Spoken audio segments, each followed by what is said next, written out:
Welcome to the Kelly Center, folks. Sorry to wake you up. I'm Tom Kelly. Thank you all for being here tonight, and we really appreciate your coming out and supporting. We have done so many of these comedy shows here with my buddy Mark Lipsky, who produces all of them. I'm so grateful. Mark and I, if you want to know a little bit of history, we go back to college together. We went to Villanova, and we have all kinds of untold stories that are not going to get told here tonight. But Mark was instrumental in helping us build this place, and I'm so grateful for him coming to our aid and putting this together. So I just wanted to say thank you to Mark and thank you to all of you for being here tonight. Amanda has a few announcements to make, and then we'll get the show underway. Thanks for being here. Hey, well, welcome to the Kelly Center. I'm Amanda. Thank you for joining us for another Mark Lipsky comedy show. For the metal chairs, we have chair pads. They are available at the counter in the back. We have complimentary bottled water in the back. Of course, donations are appreciated. At the Kelly Center, BYOB is permitted. We just ask for a $5 per drink or donation to support the venue. If you're not familiar with us, Kelly Music for Life is a 501c3 nonprofit organization. Our mission is to promote music, the arts, and community. We have programs for children, teens, and adults. You can also rent the space for private events. The Kelly Center features art and music you won't find anywhere else in this area. We also provide educational opportunities for students interested in music and technology. Many of our sound and video techs are high school students. Tonight, our student techs are Addie, Taylor, Lily, and Katie.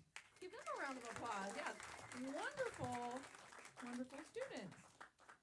Some housekeeping notes. Our restrooms are in the hallway right back there. Just a warning, though, the hand dryers are very loud, so please use towels during the show. The Kelly Center is a listening room. Please silence your phones and step outside to make or take a phone call.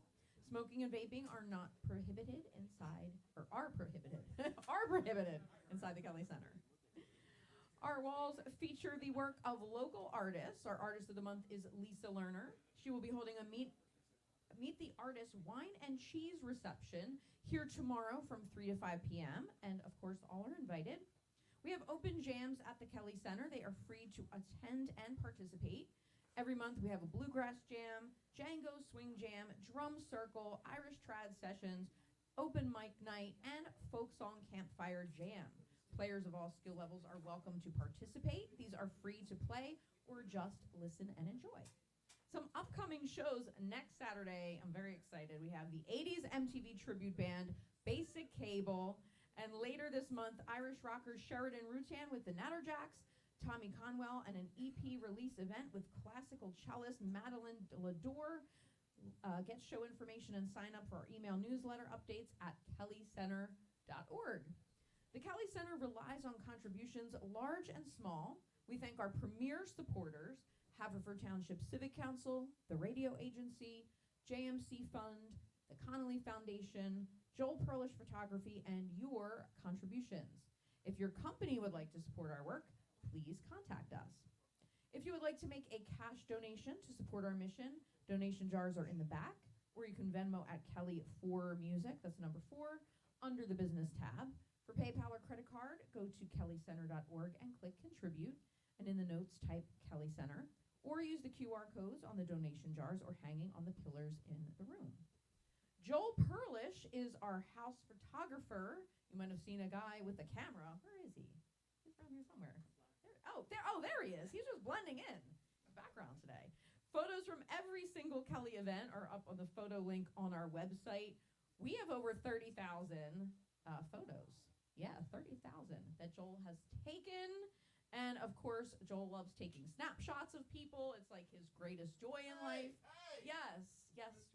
Photographers, professional photographers don't take snapshots. Sorry, Joel.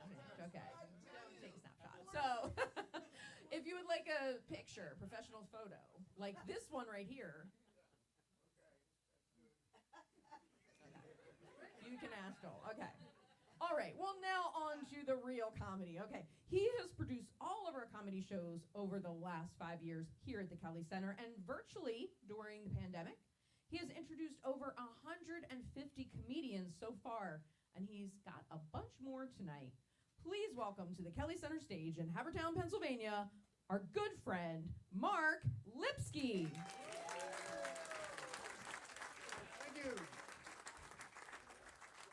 Thank you, Amanda. Hello, my friends. You guys picked a really good night to come out for a comedy show because we're doing one right here at the Kelly Center. Wow, a lot of how many folks have never seen a comedy show before here at the Kelly Center? Yeah, here. Interesting. Okay. How many people are attending a comedy show here at the Kelly Center for the very first time? A lot of the same people. And a few who didn't raise their hands once. We're going to be concerned about that. I want to tell you about what's happened in my world the last few months. I've had an issue called spinal stenosis. Yes, the unhappy laugh of those who know.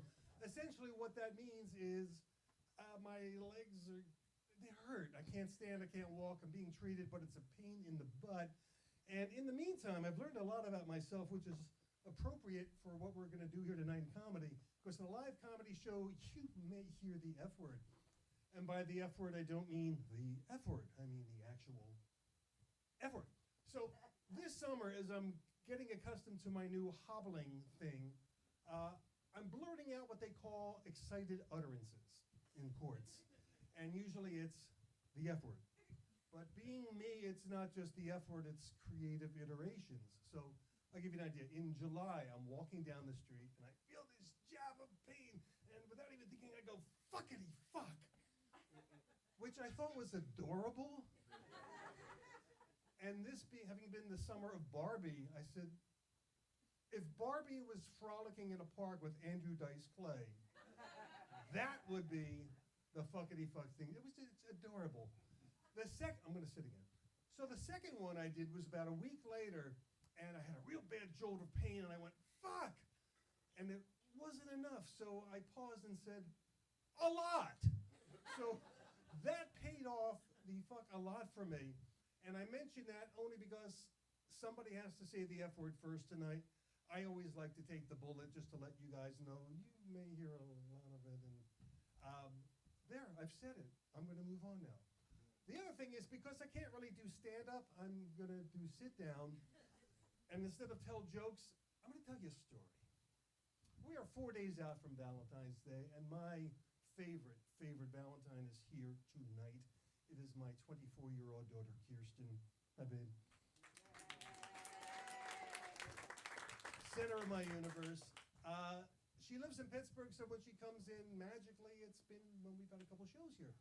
So Kirsten was always a bit of an overachiever. When she was 11, she was already 12. I mean, just way ahead of her time. But by the time she hit 14, there was something else that came kind of early. She developed her womanly assets. Some might say some serious breastises. As her close personal father, I was once a 14-year-old boy. So I know what's going on in the minds of 14-year-old boys at her high school. So I asked her mom, I said, listen, have you had the talk with Kirsten? And she said, well, not a good answer. What happened? Well, I tried and I started, but she cut me off and said, we learned it in school, you know how strong. And she said, all right. I'm going to walk Kirsten to school tomorrow. I got this. So Kira and I are walking to school the next day. And I said, listen, I was talking to your mom, and I want to make sure that you're all up to speed on the facts of life and what you need to know, because boys are going to be, having been one, I know what's happening and coming. She rolls her eyes, gives the big sigh, which was expected, and she proceeds to tell me what she has learned in school. And after about 40 seconds, I go, okay. Thank you. Thank you for putting Dad's mind to rest. It's really awkward for me to hear this. But I'm comfortable that you have this covered. But while we have the subject open, is there anything you'd like to know about boys? And she says, yeah. And I say, fuck. A lot. So she says, Dad, what's with boys in the tongue? So like a 1960s room-sized computer, my brain starts smoking, and I said, you mean like when a boy kisses you and then he puts his tongue in your mouth in a less than pleasurable way? She says, yeah, that. I said, here's what's going on. And my brain says, here's what's going on? We know this one? And I said, all right, you're dealing with a lot of boys, 14 or so, who are doing a lot of things for the first time.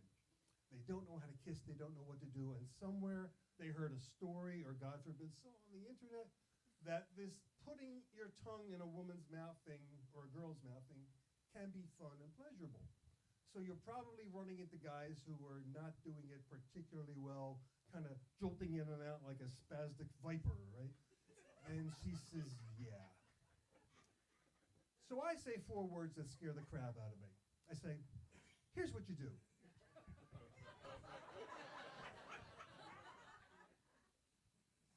Flag on the field. I get it together and I say to her, all right, you're dealing with a lot of guys who don't really know what they're doing. They are trying this out and not doing it really well. What you do is you take your hands and you touch the sides of his face very gently so he feels that touch connection. You extricate yourself from said darting viper tongue. He will be frozen in space as long as you maintain that tactile contact. And I say to her, what you say to him is, Mike, assuming his name is Mike, if not, insert the right name there. Mike, I'm really glad I'm here with you. I'm enjoying kissing you, but the thing you're doing with the tongue is not really a lot of fun. Can we just go back to the regular kissing part? And because you're still touching him, and he is so glad that you haven't called security, he is just going to nod up and down spastically like Bill Murray did in the cheeseburger statue. And you have it all covered. You're in control of the situation. General touch. You have his complete command. And she says, thanks, Dad. And I go, boom! Father of the Year. Mic drop. There it is. Now the question I've been dreading asking all day. Kier, did I get any of that right? You know, I think you're pretty on track, and I will say that conversation has really given me a lot of great things in my life, one of which is how to get out of a bad date as quickly as possible. Nothing makes a guy run like saying that he kisses like my dad said he would. Thank you. Awesome. Happy Valentine's Day, everybody. You guys are warmed up. You are a great crowd. I love that story. Our first performer tonight performed here last year. It was his first time here, and boy, was it a good show. He has played at the Gotham Comedy Club in New York City. He is playing later this year in Maryland at the Good Karma Comedy Fest. Oh yeah, the microphone. The microphone. I forgot how to do this. And his inspiration to get into comedy was Eddie Murphy's Raw, which was hilarious. I don't know if it's going to be raw, but it's going to be well done. Mike Stanley, everyone.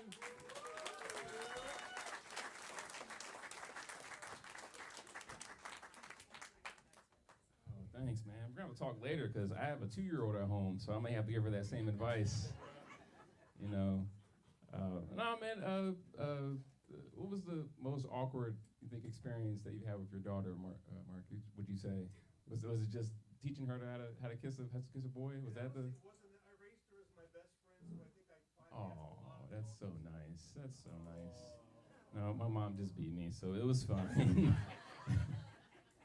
Hey, I mean, she was a single mom. What do you expect? I don't know. But no, man, she just turned 2 this past month, actually. I swear to God, it happened so fast. She's picking up so many things. She's recognizing Daddy now. She's pointing at me, and she's like, Dad, Dad, Dad, Dad. It's like, yeah, I'm Dad, Dad. And I'm like, man, can't leave now. Can't just dip out, man. I mean, just being honest, you know, the memories are forming. I don't want that on my conscience, is basically what I'm saying, guys. That's all I'm saying. Oh man, I'm really stuck about the whole kissing thing because I've been avoiding that, and then she's getting older and recognizing more stuff. Like she was holding a boy's hand the other day. He's like, no, stop. I kicked the boy over it, and I had to talk to the parents afterwards. Like that was a very encouraging conversation. But no, man, yeah, I live for my daughter, man. She's the best. She's the best. she's picking out movies and TV shows now. One of her favorite movies is Puss in Boots. I don't know if anyone's seen that movie recently.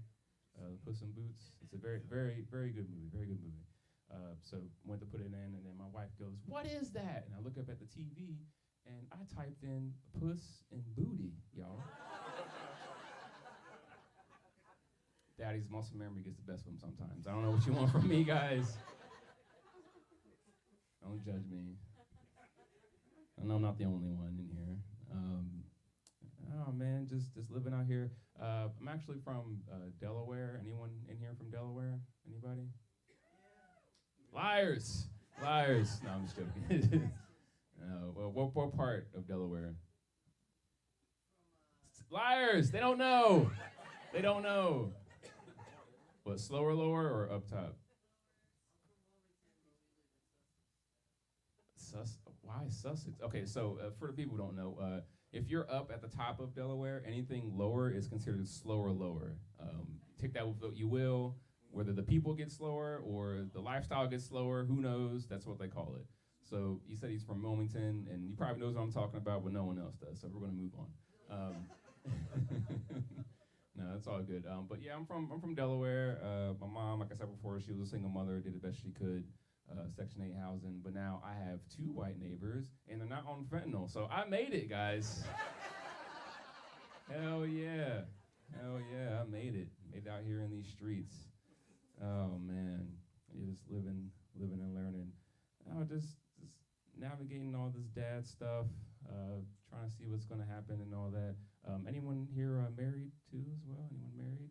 Married in here? I would think you'd be more excited about that, but... Maybe the older folks, I don't know. It's like, I just deal with them. It's like, I get it. But I've been together with my lady for 10 years now. Married for 5, but together for 10. So that's how that's been going.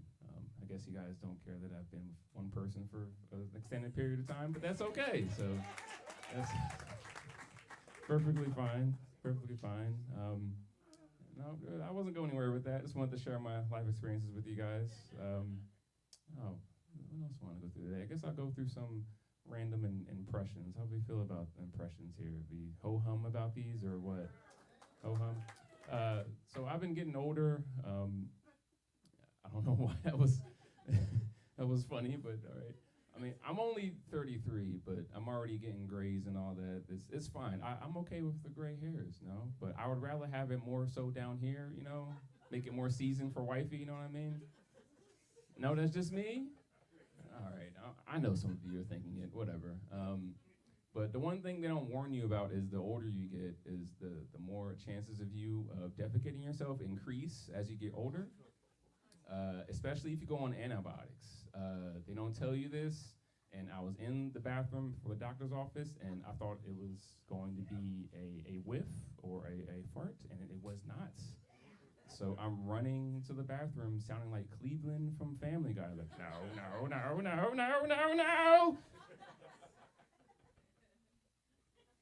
It was crazy. When I'm drunk, Party Cleveland comes out like, party over here. It's like, yes, party over here. All right, that was all right. More dumb impressions. All right, I'll do one more. This is... who's the actor who has like deadpan face and he's been in the John Wick movies? What's that guy's name again? Keanu Reeves. There we go. This is Keanu Reeves. What I would imagine how he reacted when he lost his virginity. This is all right. Are we all in here? Are we all in? All right. So here we go. This is what I thought he would have reacted if that happened to him. Whoa. Nailed it. Hell yeah. Oh man, you guys are fun. What else happened to me? I put in my 2 weeks actually recently to my day job. Actually, pretty. Yeah, I guess you can clap for that. It's all downhill from here, baby. All downhill from here. No, but I put in my 2 weeks, and my former manager wanted to let me know that my replacement was, quote, terrified to replace me. Now we're saying this over Zoom, so I turn my camera off and my mic, and I am like dead gut laughing, like Dave Chappelle laughing, like ha ha ha ha on. He's like, oh, I'm so sorry to hear that. It's just so different. Oh, no, Dave Chappelle fans in here? Okay. Fucking awesome impression there. All right, that was fun. What else I wanted to go over with you guys? Just sharing my life and all that. Don't question my experiences. I know everyone's typed in weird stuff too. But I guess I've been on this. So one of the best things about comedy they don't tell you about is the amount of free weed you get. So I was at a show in Philly the other night, and this gentleman came up to me after my set, had a great night, a great set and all that. He's like, oh, I loved you, man. You were so amazing. I have this bowl for you, because we're ladies, smoke from bowls. He said, we have this bowl for you that we can go out in the front, and I loved your set, brother. I was like, I don't like how you carry that R, man. I'm just gonna head home, catch him, put some booze, know what I'm saying? All right, but you guys have been great, man. My name is Mike Stanley. Have a night.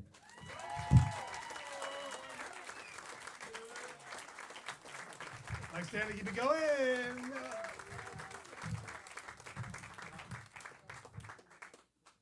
All right, tomorrow is the Super Bowl. You guys psyched? Yes. Psyched for the game? Curious, rooting interest, who's looking for the Chiefs to beat the Niners?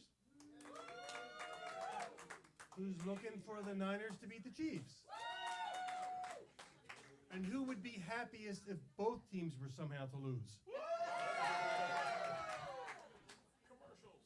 I love Philadelphia. Love this town. So, you guys betting on the game at all? No. San Fran's a 2-point favorite. You can bet the over-under. You can bet the coin toss, the Gatorade color. The Gatorade color. The lowest odds are orange and purple. And does anybody know what the highest odds bet on the Gatorade cover? Clear or water. It's like 1,000 to 100. So it's crazy. Anyway, I found a couple of prop bets that I was pretty excited about that didn't get all the mainstream airplay, so I'm going to share them with you. It's just 4 of them. Number 1, Andy Reid's pregame snack. Over or under 45 nuggies. I think that one's a gimme, actually. Here's Travis Kelce. If the Chiefs win in a post-game interview, will Travis Kelce propose to Taylor Swift? Bet 100, win millions. Oh, I'm sorry, those are Travis's odds, not yours. That's actually a bet, though. You bet 100 to win $1,060. Really? Crazy town. Speaking of romance, here's one. Will they or won't they? Will Jake from State Farm finally kiss Flo from Progressive? The tension has been killing me. I think tomorrow's the day. And finally, what is your favorite halftime sexual position, over or under? And if it's both, see me after the show, please. Our next performer tonight is hosting our first ever show on March the 9th. It is a show featuring all female comics. You can find out more and follow her on Instagram at Andrea Fenton Comedy, which of course makes her Andrea Fenton. Let's hear it.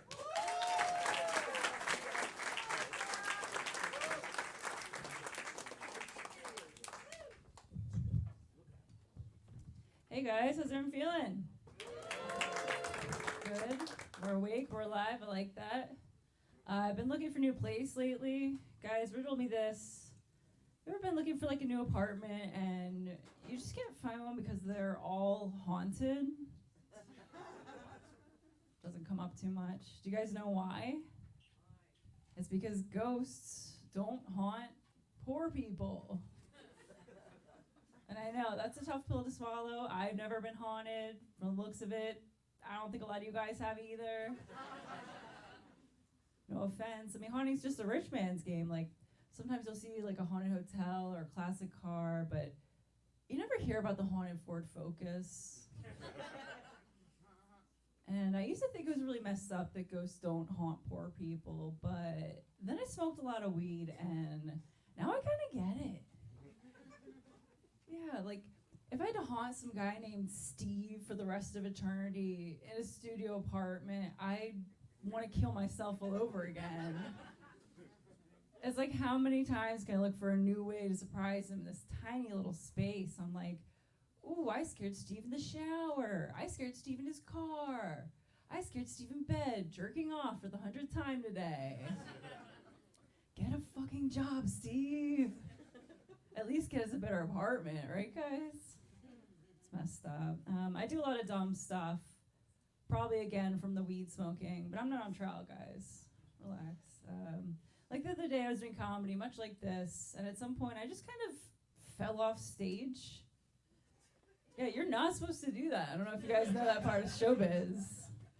I just went to hop off at the end of my set, and instead of landing, I fell into somebody's table. And the room went completely silent, which is how I knew I had pulled a pretty cool move, guys. And to be honest with you, tonight didn't go good. And it's going all right. I was planning on falling off the stage again, but there's just not really so many people to catch me. So if anybody's here feeling strong, had a lot of milk as a kid, strong bones, come on up here, help me out. Could really use it. No, you guys really have been awesome. I appreciate it. I gotta be honest with you though, I didn't get into comedy for noble reasons. I wasn't like, oh, I just want to make them laugh. Grow up, guys. No, I just saw an open mic and I was like, I could be drunk on a stage. Guys, I'm doing it right now. I know, dreams do come true, if you believe. It is true that I'm not the most noble person, but I did recently volunteer with my local food bank. Thank you. I am a hero. I mean, I took some of the food, but like, they had a lot, you know? And like, it does feel good to help people, but pizza rolls, pretty good too. Yeah. But just everybody there, so nice. They just kept saying stuff to me like, you know, we can tell that you're a good person because you're here. And I didn't have the heart to tell them I was only there because I thought that Jamie, the volunteer coordinator, was gonna be a hot guy. She wasn't.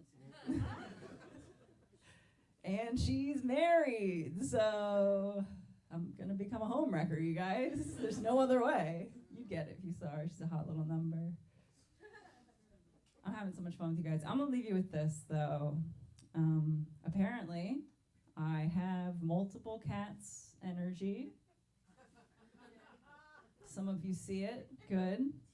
When people meet me, they don't say, oh, do you have a cat? They say, how many cats do you have? Guys, it's just one cat. It's just one. But I hate that they're right, because if it was up to me, I would have all of the cats.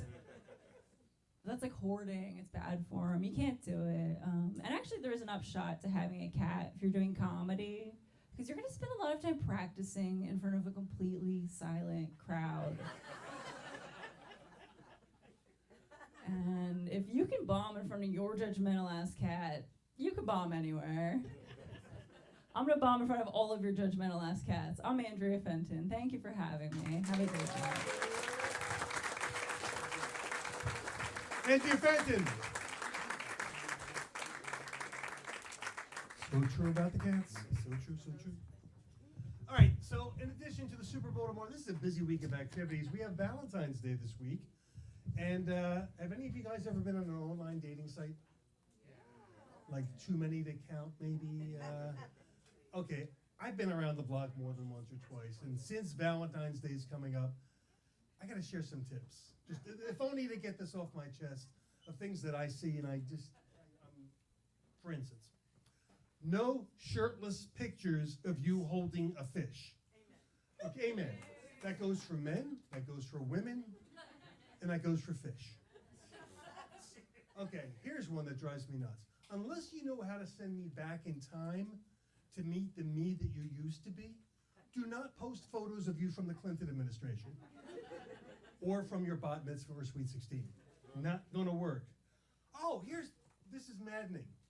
Do not post only photos of yourself in groups. What am I, Columbo? So there's 4 women in the first picture. Okay. Second picture, there's only 3 women, but 2 from the 4 are now from the 2 from the 3. Okay, maybe we'll get this right. Third photo, Citizens Bank Park. No. make it easy for us to make a call. Also, you get to a certain age where you get pretty finicky about what you want. If you post a dozen things I'm supposed to be, take a walk around the block and get back to me when it's like 3 or 4, okay? I could deal with that. The dozen is not going to happen. Do not post photos of you standing next to somebody whose face is all scribbled out in black, because I know that's only going to be me in 2 weeks. And finally, do not, someone has seen those photos. Do not post photos of you kissing your dog. Okay. Number one, I know it's a competition I'm going to lose. Second of all, I don't want to kiss a pair of lips that have just kissed a pair of lips that have just licked its balls, okay?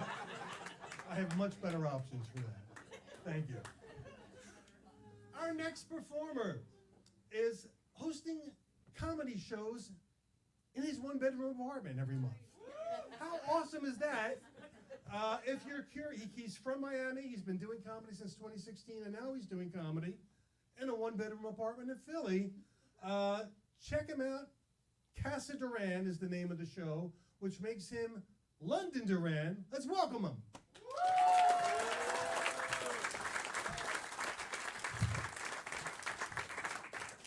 Havertown, PA, how we feeling? How we feeling? Hell yeah. Oh my. You know, anytime, I'm actually from Miami, and anytime I come to a new town, I always try to research it, you know? So, Havertown, PA, baby. Created by the Quakers in 1681. I realized I was terrible at history, because I thought y'all were going to sound like this. I was like, they're going to say Havertown, but I was wrong. You guys are a bunch of classy folks, yo. That's what I like to see. Happy to be here, yo. I'm actually a mama's boy, yo. I'm actually a mama's boy. But it's only because my dad's in jail and I've never met him. You only got one option, baby. Heck yeah. It's actually kind of nice, yo. I did lie. I do talk to my dad on the phone sometimes. Has anybody in here ever, like, talked to somebody in prison before?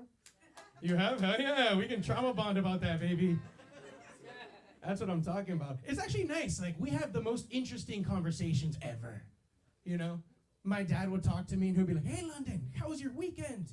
And I'm like, good, Dad, I was at the beach. We were swimming. How about you? He's like, boring, in a cell. I'm like, damn. London, did you watch the football game? I'm like, yeah. Did you? Nope, in a cell. I'm like, dude. I'm like, this is awful. Crazy. But it's nice, because anytime I talk to him, it makes me feel better about my life. You know, like, I don't eat well, but he eats worse.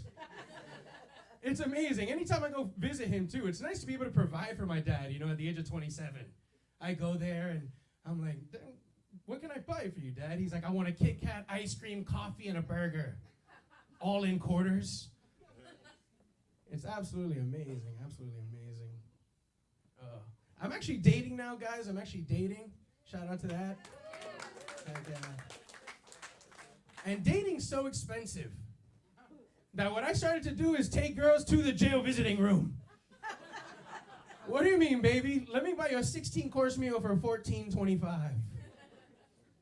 I'll be there like this, $13.50, $13.75, $14. That's dinner. Now let's go see my dad. They love it. It's kind of cool though, guys. This girl that I'm dating, super happy about it. She actually so happens to be autistic.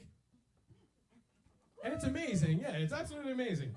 At the end of the day, for anybody who has ADHD, it's the perfect life partner. You know, like we'll be walking, having a serious conversation, and she'll be like, oh my gosh, look, a train! And I'm like, yes, baby, that's how my mind thinks.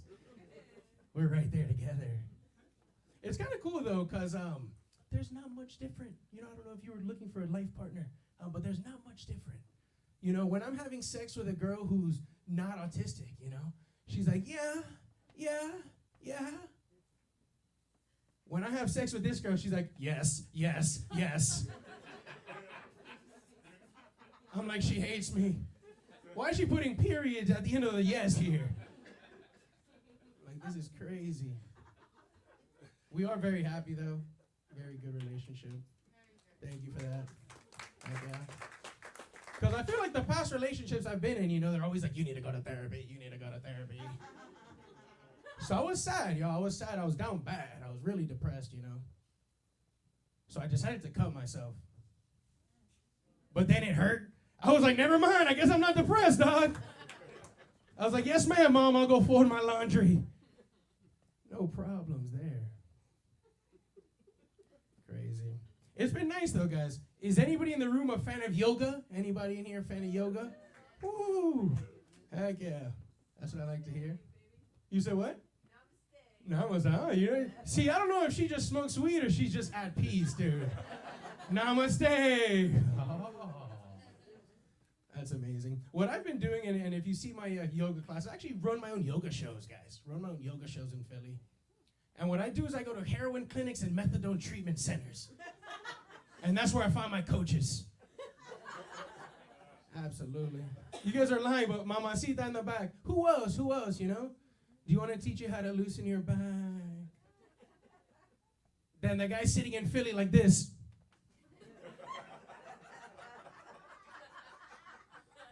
You know he knows about my back, baby. Hey, yo, that's my time. My name is London. Keep the energy up tonight, yo.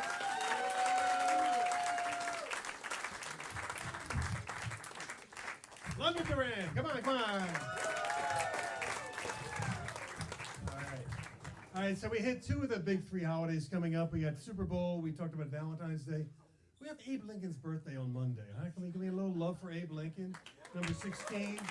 I have written right here, because I know I wrote it, some interesting facts or uninteresting facts about Abe Lincoln. For example, did you know he was born in a one-room log cabin in Kentucky? We knew that? Did you know he later invented maple syrup in that log cabin, which I knew was not going to get a last, but I used it to set up the rest. Okay. Abe Lincoln also was and continues to be the tallest president we have ever had, 6'4", and somehow that got applause from people who make extra large clothing. Why was that? A certain former president would tell you he was taller and he could dunk on that white-ass punk bitch, but we won't be getting political anymore, then maybe we will.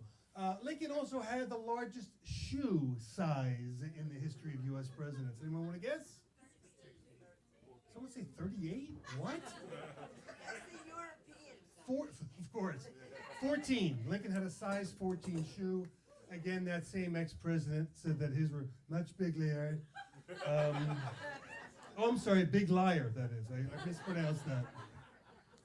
A little known fact, this was amazing to me. Lincoln had a son named Willie who died. Lincoln and his wife Mary used to actually hold, this is true, the joke will come later, he actually held seances in the White House to contact his son. So that was then. Today we have a president in the White House that's so old, to see death, he just needs to squint a little. Wow, partisan humor. I'm trying to get both sides here, folks. Never ends well. And finally, here's an interesting fact. Lincoln was shot and killed in the Ford Theater. Kennedy was shot and killed driving in a car made by Ford. And President Ford didn't have anyone care enough to write a single piece of freaking trivia about him. So congratulations, Mr. President, Mr. Lincoln. We celebrate your birthday not on Monday the 12th, but Monday the 19th to merge you with George so we can sell mattresses and snow tires at half price. What a contract. Thank you, Mr. Tip of that giant hat. Our next performer discovered the power of laughter at the age of 4. She was in a play at school and she was playing the part of a squirrel, and she was told to turn around and shake her tail, and the place just broke up and roared. And she said, yeah, we like this. Frickin' magical is what she said she felt, but I don't know that she knew the word magical for her, but that's how she felt. I'm thrilled she's still doing it. We are proud to welcome her for the first time to the Kelly Center. Let's give it up, 19083. Big welcome for Katie, Artis, Wise.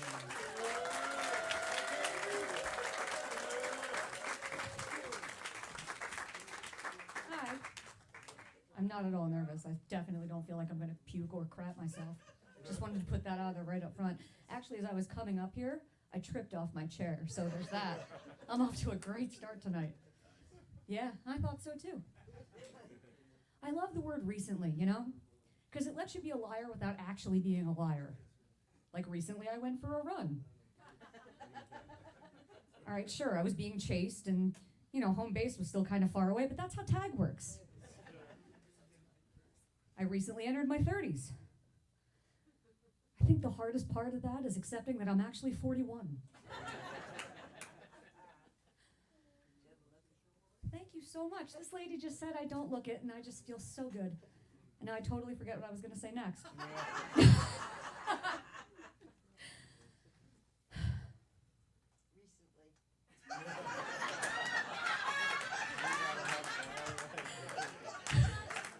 Do you want to come up?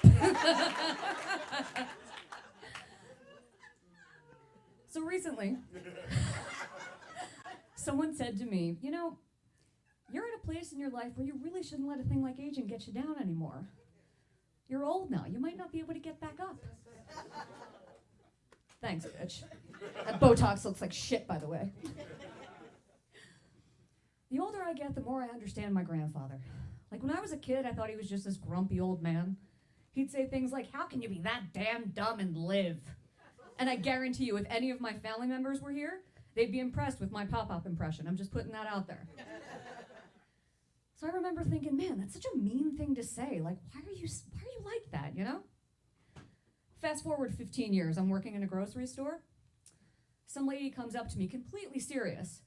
She goes, can you help me? I said, yeah, what do you need? She goes, I don't understand the difference between roasted and raw almonds. So I'm thinking, well, shit, if you need help on that, that's more than I can ever provide for you. I just want to put that out there. And then I suddenly understood why my grandfather referred to a stick shift as an anti-theft device.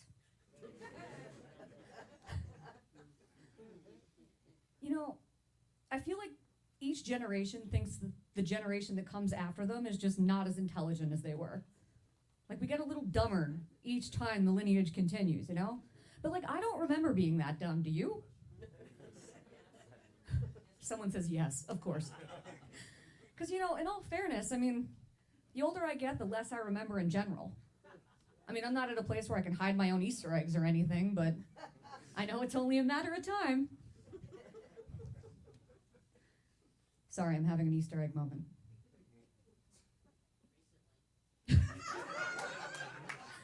I think that's just going to be the title of my autobiography from here on out, just recently. So, yeah. But if you think about it, I feel like social media has just made people way too comfortable with just putting it out there and just saying anything with no filter. Like if I don't know you, but I know intimate details about your life that should probably be reserved for a priest, a therapist, or a doctor, you should probably shut the fuck up. Right? See, everyone agrees. Nobody wants to know about what happens under the belt of the doctor's office. No. It's definitely not first date conversation. Or any conversation for that matter. But I feel like the older generation really wasn't all that intelligent either. These are the people that put up road signs that say things like, hill blocks view. Thank you for the memo on how sight works. I was so confused. Every time I see that light at a stop sign, or the sign at a stop sign that says, wait for green, I'm like, oh, thank God that sign's there. I was just about to plow straight through the red light and hope for the best. You sure saved me. And then watch for stopped cars. Isn't that just half of driving? If you don't know to do that, you shouldn't be behind the freaking wheel. I think my personal favorite, though, is beware of aggressive drivers. Because to me, all that says is, listen, when we designed this road, we did a real shit job and people are pissed. But, instead of doing the smart thing and fixing it, we're going to do the cost-effective thing and put up a sign. So good luck to you. I love to travel, but it gets kind of pricey. So the last time I booked a vacation, I went through one of those discount travel air sites, flightsforyourBrokeass.com. So I'm going through all the pages and, everything, and then I get to a screen that talks about a seating fee. I'm like, seating fee? The fuck is a seating fee? Wasn't that just what I paid for the ticket? What happens if I don't pay the seating fee? Do you just strap me to the wing and call it a day? And what about the recycled air on the plane? Is that part of the ticket as well, or is there an upcharge? I just need to know now. So then I keep going even further and further, and I get to this screen that asks if I want protection from my bags. I'm like, protection from what exactly? Your employees? That sounds like some shit the mafia does, doesn't it? You know? So then I try to click no, and I get this other screen that says, are you sure you don't want protection from your bags? I'm like, Jesus Christ, people, leave me alone. I don't have anything worth stealing. It's totally fine. Take whatever. God, I haven't seen a blatant shakedown like this since that time I left the club and I had to give that bum $20 to just leave me the fuck alone. So then I started thinking about it. You know, if the Godfather was actually in charge, there would be a Mafia Airlines, for sure. I feel like it would be the kind of place where the flight attendants would definitely take bets on the boxing match, like the bare knuckle ones that happened in the cargo area after the movie. Everyone knows about it, but no one talks about it.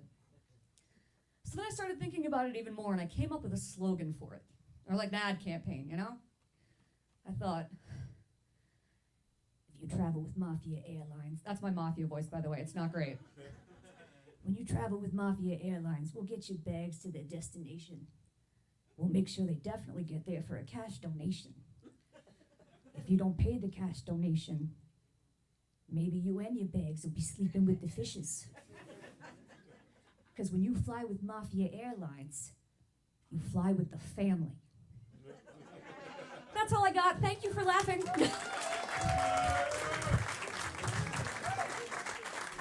Katie Artis Wise.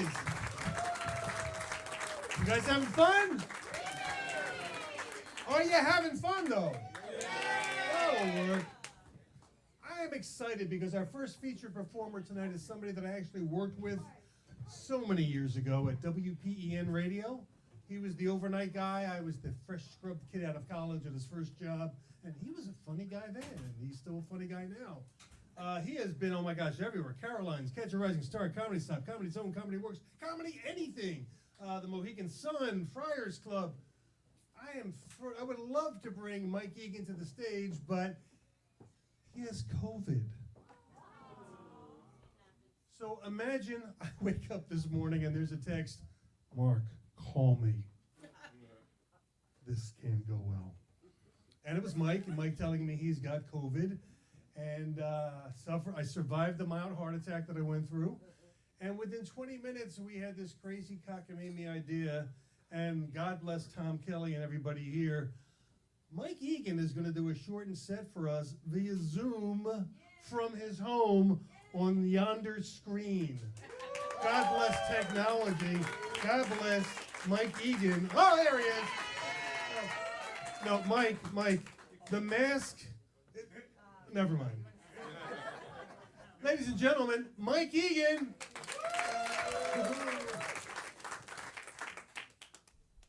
Oh, can you hear me? Yes. Oh, yeah. I took the test yesterday for the COVID thing. It was one of those, I don't know, all-purpose COVID tests. I got COVID and I'm pregnant. So, no, I don't have it too bad. I just have lost my sense of food, smell, and I have no taste, which will become apparent when you hear my act. So I thought I would start out taking this off, first of all. The only person I can affect is my dog, and we're not that close. Let's start out just tell you a few jokes I think pretty funny. It's the only clean joke that I have. Guy walks into a bar, he sees a beautiful woman, he'd like to meet her. So he goes up to her and says, "You're gorgeous, what's your name?" And she said, "My name is Carmen." He said, "Carmen, that's an unusual name. Is that a family name?" She said, "Oh no, I gave that name to myself. It represents the two things I love most in the world, cars and men. Carmen." She said, "And what's your name?" He said, "BJ Titzenbeer." Okay, is the sound working? Good. It's the only clean joke I had. You're going to yuck it up.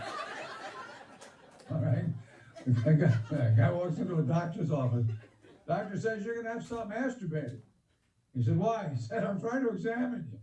All right, come on. Yuck it up. Anyway, it's very nice to be here, as opposed, to being over there. So it's a long drive. No, I've been traveling a lot, and it's nice to be back home for a change. And then I come down with this diagnosis. I did 8 weeks on the road, did 7 states in 8 weeks, and quite exhausting. I rented a car. I didn't want to fly. I rented one of those smart cars. Have you seen those? And they're great if you have no friends or luggage. So I started out first. I went to West Virginia first. I was not part of the tour. A friend of mine was getting married to his cousin. And after that, I did cross-country tour. And due east, I got stuck on they had no power, these smart cars. They're great on gas, but no power. I was going up this hill in Kansas, the only one they have. And I got stuck on gum. So, didn't have the pickup. Neither does the raucous laughter from the audience. From there, I had to go through, I went to Nebraska through 2 o'clock in the morning. I'm in Nebraska. I come to a 4-way stop sign. I felt silly, but it's the law. So, and I assumed that probably there's a Nebraska state trooper waiting to nail me if I run the stop sign. So I stopped at the stop sign. I have this little car, and I hear behind me this clop, clop, clop sound. And apparently in Nebraska, this time of year, it's what they call the rutting season, where the elk and the moose, maybe a Shriner, have this urge to merge. They have to, sex. And it was an elk or a squirrel that was overgrown. I don't know, but I hear this clop, clop, clop. So I just grabbed the steering wheel and said, "Brace yourself, Bridget." And this thing landed on the roof of my car with its legs plastered on my door. I'm rocking back and forth. I'm thinking, how am I going to explain a broken tailpipe to the insurance company? But I'm an animal lover, so I pulled out slowly. And as I proceeded through, I got to Colorado. I smoked my first joint in Colorado. I didn't want to. It's the law now in Colorado. You have to smoke. And so I did. And they said, take a couple of hits and hold it. So I took a couple of hits and I held it going through Utah. And when I got to, I was working the Tropicana in Las Vegas, and they have, I don't know if you know this, but when you smoke pot, people have different reactions to it. Some get hungry, some get horny. I had this urge to play miniature golf. I don't know, I never really felt it before. I just had this urge. And imagine my luck, the Tropicana has an indoor miniature golf course. So I figured, what the hell? You know, I'm in Vegas, and it was really good pot. And I figured, let me play some miniature golf. So I'm playing miniature golf, and there was a little person in front of me. He wasn't a dwarf. He wasn't grumpy. It was a midget, which is okay to say. People think that is politically incorrect now. They don't mind the term midget. They don't like munchkin, I found out. But it was the weed talking. I think the guy running the place could have said, "Dude, you look stoned. There's a midget on the 3rd hole. Heads up." It would have killed him. Anyway, so I see this little person playing miniature golf, and I said, "Excuse me, Mr. Midget." It was awkward, but he turned right around. He knew I was talking to him. Wasn't like there were 30 midgets going, "Me? Me?" He's one midget. I said, "Excuse me, Mr. Midget, you play miniature golf. Does this look normal to you?" When you're stoned and you see a midget playing miniature golf, your first thought is you're 10 feet tall. It's all proportion. He walked into a little schoolhouse, sat down. I think he gave me the finger. Hard to tell, you know, they have this short, stubby little fingers. The ways off, there was a windmill. Anyway, after I finished my time in Vegas, I did a show in Arizona at all with Native Americans. It was packed, you know. They all had reservations, and anyway, I worked this club. And after the show was, there were a very nice audience. After the show was over, this very large Native American gentleman came over to me. I had the misfortune of saying, "Hey, Chief." Anyway, he said, "You know why we don't like snow?" I said, no, I don't know why I don't like snow. He said, because it's white and it's on our land. I thought, you know, it's a pretty funny joke, you know, coming from a group of people that had been defeated so badly. Anyway, after we did that, I did that show. Did a show in Salt Lake City, Utah. What a gorgeous place. If you ever want to travel, go to Salt Lake City. It's gorgeous. I did a show. It was about 800 people in the audience, I suppose. And it turns out they were all Mormons. Lovely people, the Mormons. I should have made the connection. I'm in Utah, perhaps, but they were all Mormons. And I didn't even know they were. So I told a dick joke, and 8 women had to share it. So that was how I knew that. And then I wrapped up the tour. I did my last show in South Dakota, of all places. There are more people sitting in front in this room right now than there are in South Dakota. But they have their own comedy club in South Dakota.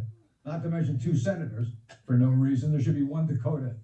And you should only get 2 senators to the whole damn place, not 4. Anyway, I didn't mean to get off on a tangent. I do that sometimes. I once made love to a math teacher, and now I get off on tangents. But I was working.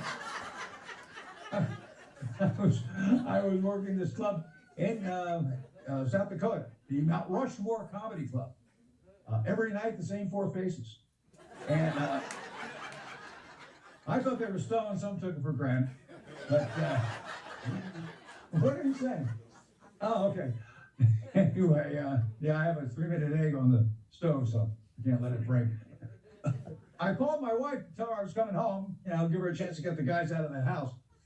So, I said I'll be home in about 4 days to drive from South Dakota back home, and I put over 7,000 miles in my car. Jesus. Anyway, she said to me, when you come home, you'll notice I had the bedroom painted, which I thought was really great. She tells me ahead of time, guys, if you're married to a woman who's going to tell you ahead of time what to notice, you're in luck. You know, because the 3 words men dread to hear, ladies. We don't notice anything new? No, we don't. I speak for all the guys. We don't notice anything new. We're not that perceptive. Avoid the heartache and disappointment of us not noticing. Just tell us. Tell us. It's not in our DNA. That's what it stands for. Don't notice anything. We don't notice.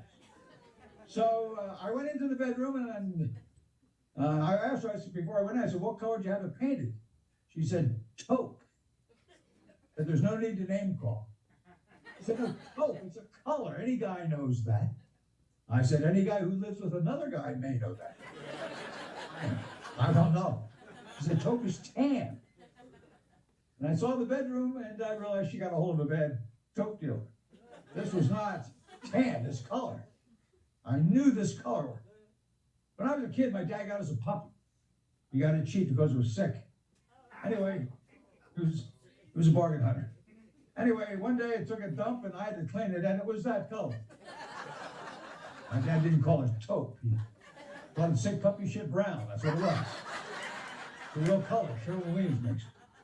Sick puppy shit brown. It's in the back. You have to ask for it. They spell shit with a Y, so it looks British. Anyway, it's a true story. I was going to say something about the walls, but I noticed she had put curtains all around the bottom of our bed. Curtains. I don't know the purpose of having curtains around the bed. I suppose if, I don't know, if it's dusty and the dust starts falling, it gets trapped into the dust ruffle. The only person that suffers probably would be the midget. So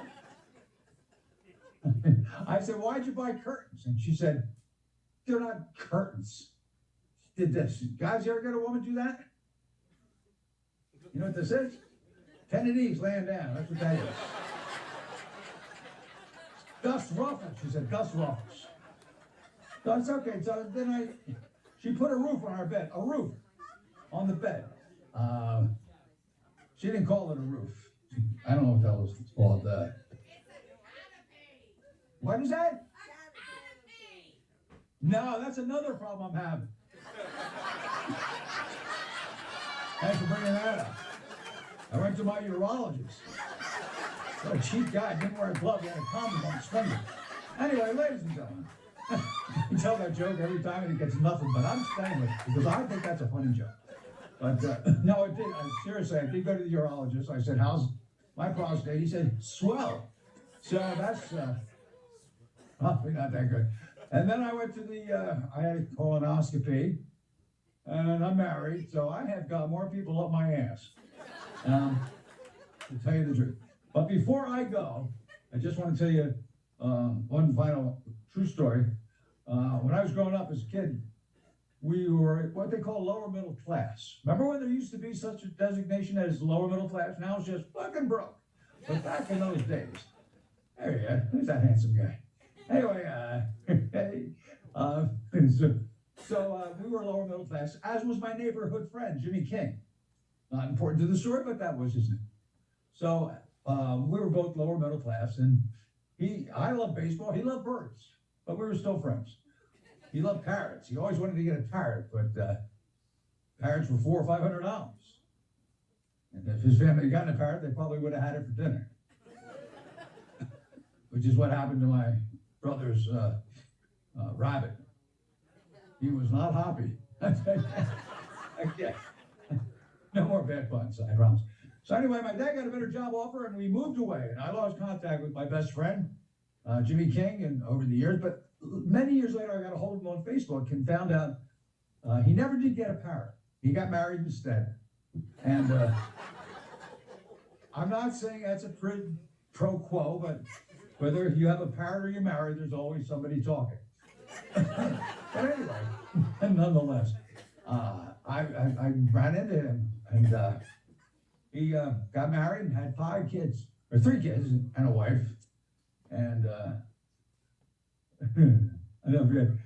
So we talked for a while, and always wanted a parrot. One day, I was coming home from work. He used to walk by a pet store on his way home every day, and one day he saw a parrot for $75. It was a special sale. So he bought the parrot and took it home, and he put it on his chair, and one of his 3 children came in, and the parrot looked at the kid and said, "Hey, you little son of a bitch." Well, he was upset, the father. Not that upset, it wasn't one of his favorite kids, but still. Another kid walks in, and the parrot says, "Hey, you little son of a bitch." And the wife said, "That's it, take the parrot back. We are not keeping a parrot that calls our kids a son of a bitch." So he takes the parrot back, and the owner says, "I'm sorry, it's as is. It's a $75 parrot. It's on sale. No refunds." He said, "I can't keep the parrot. He keeps calling my kids a son of a bitch." He said, "Listen, next time he says something you don't like, you just throw him in the freezer for 10 minutes. 10 minutes, come on. What are you, PETA people?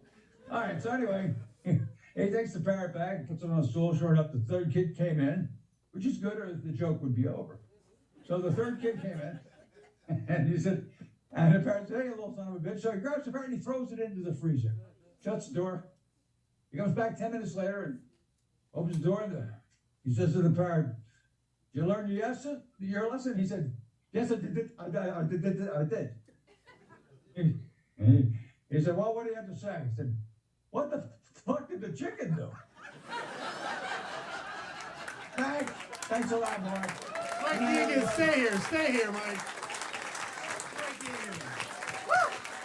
Thank you. All right, Mike.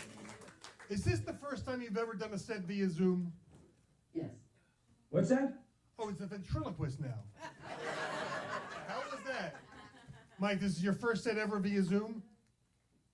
My first set ever being new? Okay, via Zoom. Oh, via Zoom. Oh. Yes. Yes. And what's it like watching the audience through the eyes of the camera? That's why this camera's here, folks. How was it off-putting? Was it natural? You have COVID, you don't care. Say yes again. I don't know about them. I felt kind of weird. We have to hear the audience. There's that, yeah. All right, let's give it up one more time. Mike Eagan. Unbelievable. Thank you, Mike. You're welcome, Mike. Wow. We had no idea if this would work. So thrilled that it did. Thanks, Mike. Thanks, Tom, your whole team for making this happen. Didn't want to lose Mike, and I'm glad we had him today. That's wonderful. All right. Lauren Ellis grew up in Philadelphia, moved away to the South, came back to Philly. I'm guessing she missed full sentences and grammar, but wow, thanks. She's producing her own monthly comedy show starting the 1st of March. If you're interested, it's going to be at the Funhouse in South Philly. You can check out her Instagram at Psychic Girlfriend. Nothing else I'm going to say to intro beyond that. Lauren Ellis, everyone.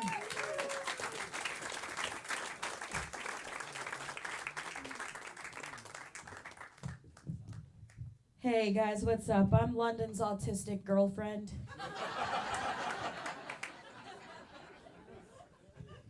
Y'all mind if I get a little vulnerable with you for a few minutes? Consent is key. Thank you, thank you, thank you. My roommate last week just brought to my attention that I do in fact qualify as white trash. And my first thought was, surely he can't be talking about me. I went to Catholic school. But upon further reflection and going through all 5 stages of grief about it, I have reached acceptance that he may in fact be onto something. Because I'm pretty sure if you've ever gotten dumped to have a baby with a married Waffle House waitress, you might be white trash.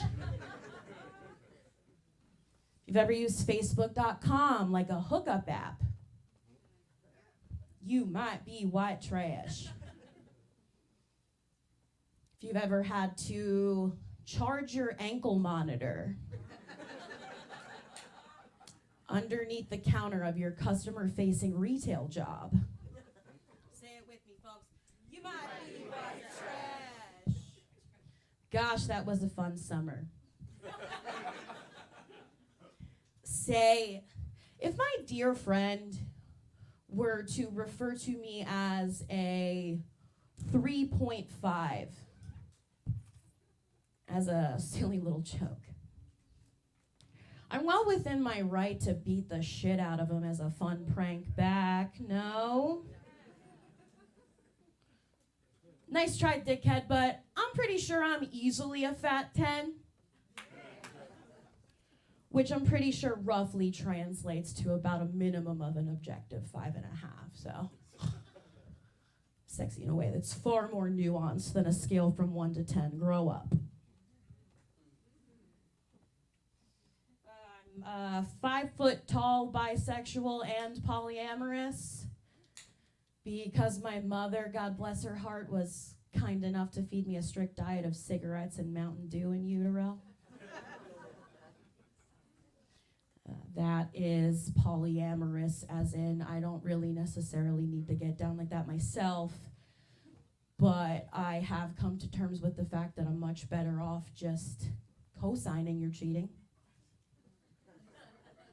than letting it continue to hurt my feelings. It's called radical acceptance. Have you guys ever heard of it? Oh, man. And in being bisexual, of course, I've learned that there's a world of difference between dating queer people and heterosexual men, the 2 genders as we know them. And I find the most stark of them all to be just how riled up that latter group of people loves to get about astrology.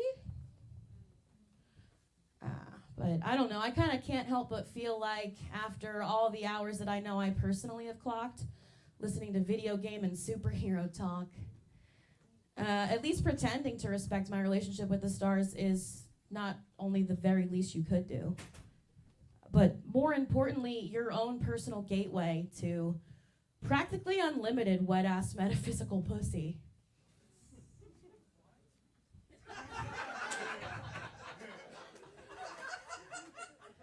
Allow me to put you onto a little bit of game, fellas.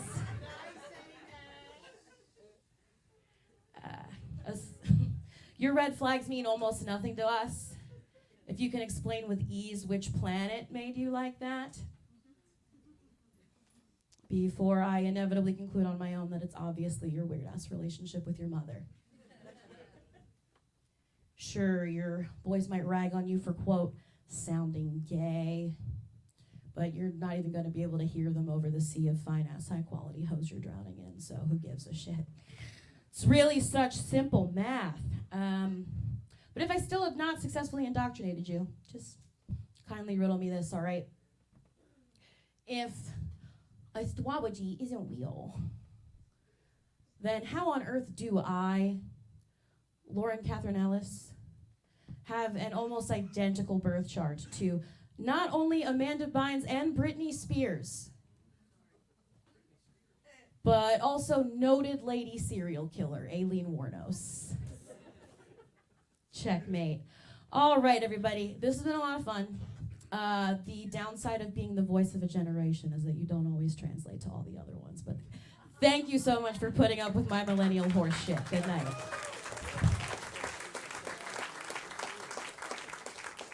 Lauren Ellis, give it up.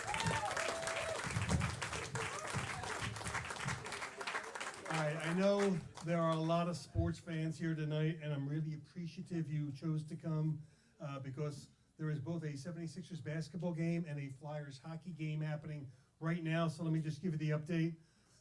Right now, it's 76ers 83, Flyers 2. We're going to have to mount a hell of a comeback to get back into this one. 83 to 2. So, guys care about the real score? Yeah, all right. I like that joke, though. I wrote that an hour ago. Sixers 83, Wizards 69. So they're in front, and there's a 69 going on. And in the middle of the second period, the Flyers are leading the Kraken 2-1. So far we're leading on both games. If there's anything worth sharing, I'll let you know. I just had to do that Sixers Flyers joke. I like that joke. Jaye Burrell served our country in Iraq in the early 2000s. And yeah, that's worth a round.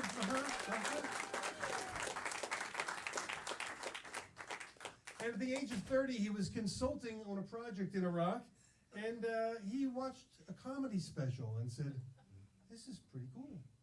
And the bug bit him. And that's what led him to start doing comedy. Originally that and to face a fear of public speaking. I'll let him tell you more about that if he wants to, but I've been wanting to see this guy for a while, and here he is tonight. Big round of applause. Let's welcome Jaye Burrell.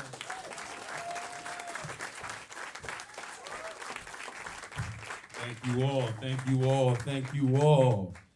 Thank you all. First of all, once I saw my picture on this thing, I'm at the 9 o'clock position right here. Once I saw it look like I'm dropping the Browns off at the Super Bowl, I'm glad y'all came out even tonight to see me. Yes. I'm very bad with names, with new people I just meet. Very bad with names. I just met Mr. Lipsky, right? Close enough. Boom! Well, that's close enough. Y'all know how I had to put that in my head. I'm a visual guy, so when I suck at remembering stuff, I like to say their name, Lipsky, right? And I like to make a visualization in my brain. Like for Mr. Lipsky, I picture you skiing down the slopes on your lips. So now every time I see you, that's how I remember your name, Mr. Lipsky. Bam! I'll never forget it again.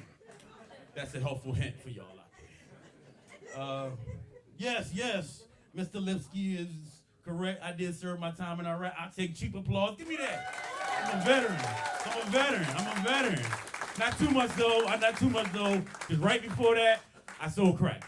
So I'm all confused. I ain't know what the hell I wanted to do, what side of the law I wanted to be on. Being that I learned how to destroy neighborhoods with crack, and I also learned how to mess them up in Iraq. I'm kind of like a universal neighborhood fucker-upper. Like, I'm pretty good at destroying neighborhoods with my experience. Thank you, Uncle Sam. Thank y'all for coming out again. My goal is to make y'all laugh. But I'm gonna be honest with y'all. This is really therapy for me. This ain't just to make me all laugh. I'm selfish. I really am. I need brain therapy because I've been to war. We ain't got too much time for me to bring those things up. I've been in a coma before. That therapy costs money. But I also have speech impediment and I stutter my ass off. And this therapy, this therapy of speaking on stage is free. In fact, I might get paid one day, so, you know, it might work out on the other hand, you know. Yes, I am the president, CEO, the Barack Obama, the Harriet Tubman even, of, it takes us a long time to excuse us, the STFU. The STFU, ladies and gentlemen, that stands for the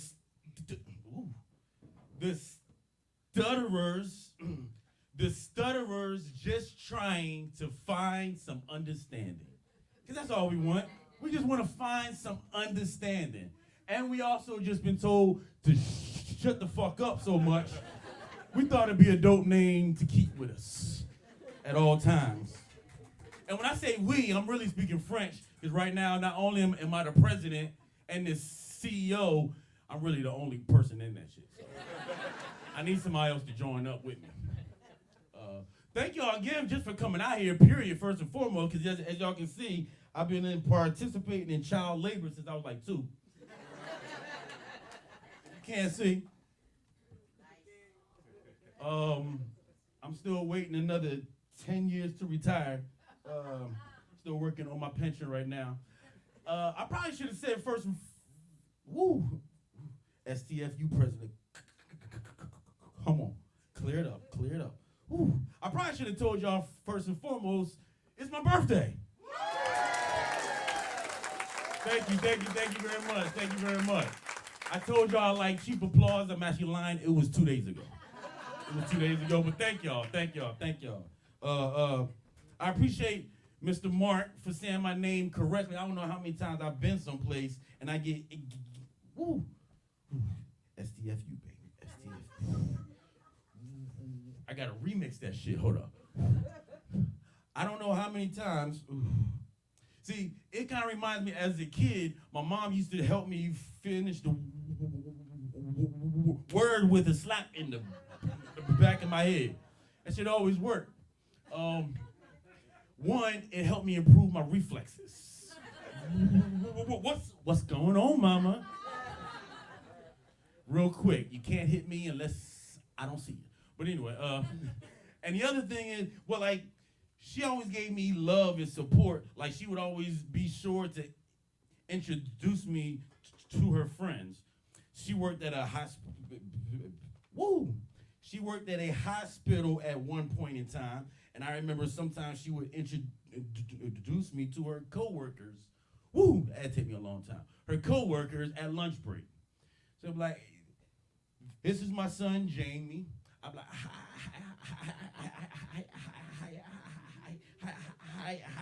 The man be looking at his watch like, Connie, we gotta get back to work.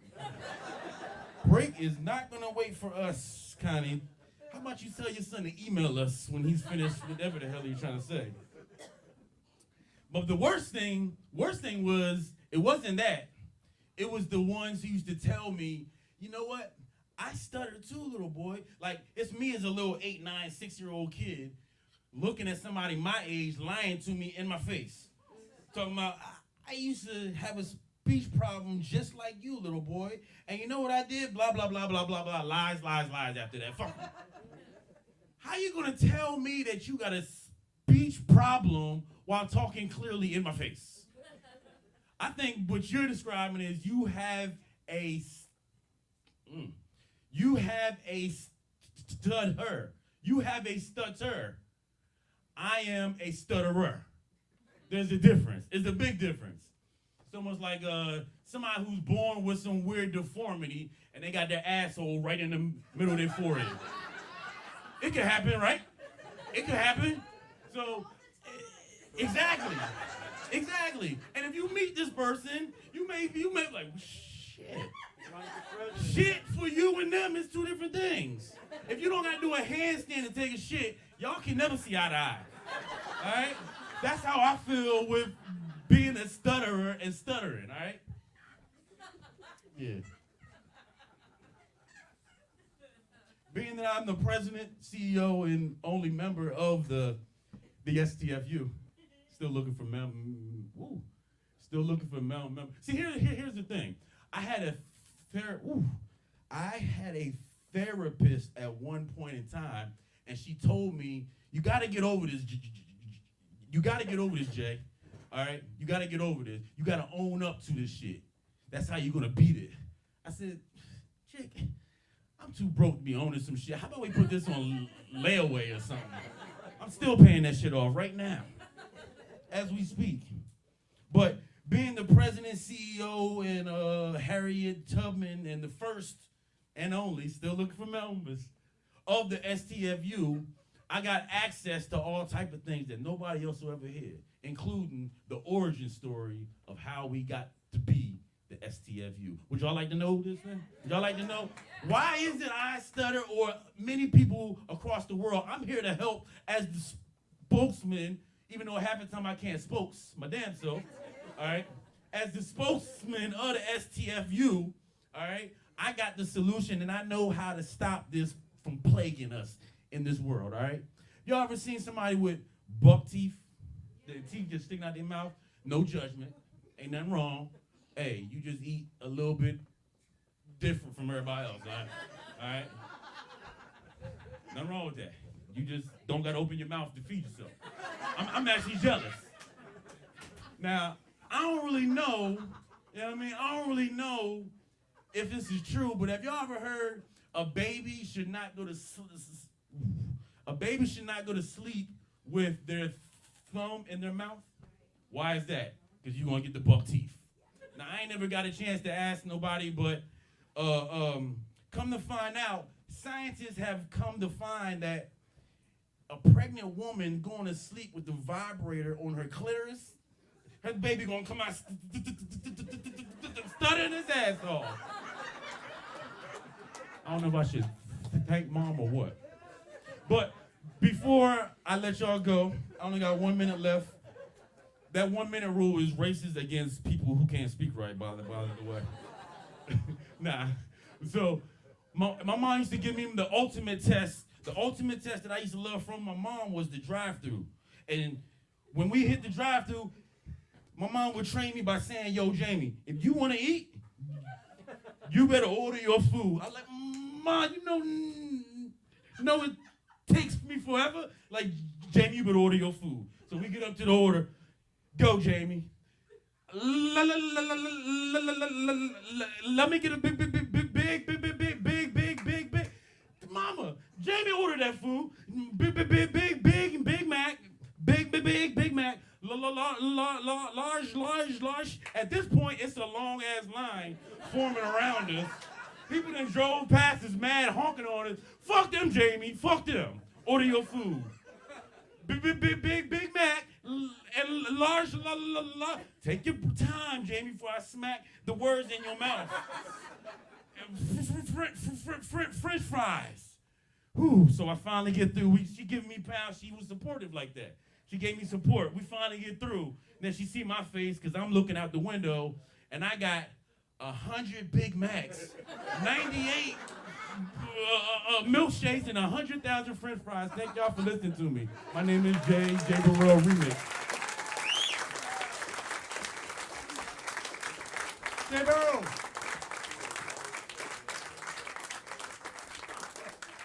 It's no lie, by the way. He would send me an email that says, "How you doing, Mark?" And it would be 11 lines. I debated, do I do that joke? Do I not do that joke? So, Valentine's Day is just a few days away. You guys will get your cards, flowers, and stuff yet? Yeah? Anybody not get it? Brave enough to admit it in front of their significant? Of course not. So, everybody's not happily married, and everybody's not happy in their relationship. Let's just call it what it is, folks. So I had an idea for a company a few years ago to put out a line of Valentine's Day cards for couples that really just don't like each other anymore. I got one laugh, but y'all are going, "Yeah, that makes a lot of sense. Where do I invest?" So I brought 3 with me tonight. I thought you might be interested to hear. Valentine's Day cards. "My darling, every day I see you, I still get hard. pressed to figure out why the hell I married you.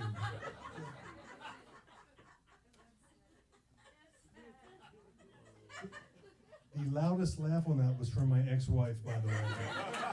Right hand to God. That was such a special moment. Thank you. All right, here's one. Dear Snuggle Bunny. Ooh, okay. Every day I realize just how much I need you. Out of my life. So it's very clear. And one final one. Let's see. Up for a sexy night of naked fun? Me neither. Divorce me already. So look for them, not at a Hallmark store. I guess look for them on this table after the show. That's the only place we have them. We have one more performer before our final headliner, and this gentleman is from New Jersey. He performs all around. He was recently at the Broadway Comedy Club in New York. He's been at the Helium here in Philly. Started doing comedy right before COVID and took the stage to do stand-up during COVID. So I don't know about his timing, but the guy's funny. Kevin Carrier!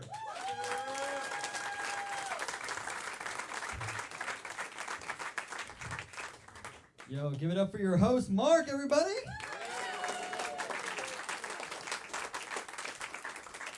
He's also my bodyguard. So front row, you better not pull Will Smith, okay? I'm looking at you, man. You look guilty, okay? Is there any Gen Z in the crowd? Any Gen Z? Okay, one. I mean, you look Gen Z. What are you, 22? Huh? Okay. I'm a millennial. Although another comedian told me I look Gen Z. I don't know if that's a compliment or an insult. Like, do I look young or do I look entitled? I don't know. It's probably both, honestly. So, but I do have a cousin who's Gen Z, and recently I was talking to her. It was like a Friday night, right? I'm like, oh, it's like Friday, so you're gonna go out with your friends, right? You're gonna go out dancing, whatever. She's like, no, I had to film a TikTok dance. So, like, instead of like going out and actually having fun with your friends, you're gonna do this instead. Yada yada yada yada yada yada yada yada yada yada yada yada yada yada. Ah. You never seen TikTok dance, have you? No. See, this is better in a younger crowd, though. I'm sorry. Yes, you know what TikTok is? It's my bad dancing. That's what it is. Honestly, thank you. That's part of the joke too. So, yes. So, but yeah. So like that's the thing too. It's like that's gonna be on the internet forever, right? So, like unless the government bans TikTok. Like, if Trump wants to ban TikTok, he might have my vote. So, hey guys, hey folks, we gotta ban TikTok. It's made in China. It is made in China, so. Yeah. But the thing is, like, for me, I actually recently read that Gen Z are having a tough time in the current job market. So they're bringing their parents to job interviews. Yeah, it's true. I know. What? That's what I said. What? I know. It's true. So the thing is, like, thank God my parents never went to my job interviews. Because if my mom went to my job interview, I would be unemployed. Yeah, I mean, my mom is a Puerto Rican chica from Paterson, New Jersey, okay? Yeah. She has no filter, okay? She has no filter at all. So if you've been to Paterson, she don't fuck around. She don't fuck around at all. So if I actually went to a job interview and the interviewer didn't give me the job, this is how my mom would react, okay? This is how she would react. Listen here, puta. My little Kevincito's gonna run this whole company one day, okay? So ten cuidado. You're gonna be sleeping with the fishes. ¿Me escuchas? With the fishes! Mom, calm down. Did you just watch The Godfather? This is a workplace, not Real Housewives. What are you doing? I don't know. What are you doing? Seriously. But luckily, I am employed, everybody. I'm employed, yeah. So shout out to jobs. Woo! Yeah. So I work as a software engineer. So obviously that means I'm very, very single. Yeah. yeah. Ladies, some of you are on the dating apps, right? I think I've seen you on there, so. Yeah, but not only am I on the apps, right? I also build the apps. So, yeah. My bio on Tinder is hit me up if you want to see my hardware. You've seen it. My profile, not my hardware. So, yeah. Thank you. See, this one, she is like the best comedy fan. She's like the only one laughing at all the jokes. That's the thing too. It's like, hold on, where was I gonna go with that joke? Hold on, I had this. Hold on, guys. I've lost my phone. No.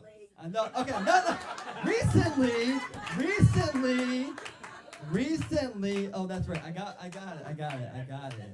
it. Thank you. So recently, I was thinking, it would be cool, like, if I could program Tinder, so like every time I left swipe on somebody, it says, "Are you sure? Are you really sure?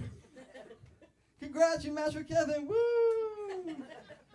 Oh, should I have said Match.com? I'm sorry. You guys know what Tinder is, right? Okay. Good. Okay, cool. That's the thing too. I feel like I'm at a point in my life where I can support a girl, but all they want is tech support. It's not good. And my dating life, man, is not going really good right now, right? So I was thinking though, right? Gen Z, they suck at interviews, right? I suck at dating. Maybe I should bring my parents on dates. I don't know. Maybe it'll help. I don't know. But then I remember, you know what? Every girl I bring home to my parents, they're always afraid of my mom. So this would be my mom, right? She's like, "Listen here, Amber. If you break my little Kevincito's heart, you're gonna be swimming with the fishes, okay? With the fishes!" All right, guys, that's my time. I'm Kevin Carey, everybody.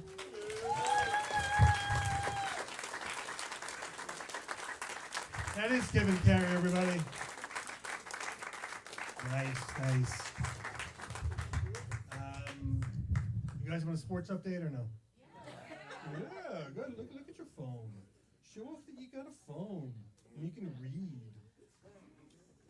Sixers up by 7 with 8 minutes left. Flyers up 2-1 after the second period.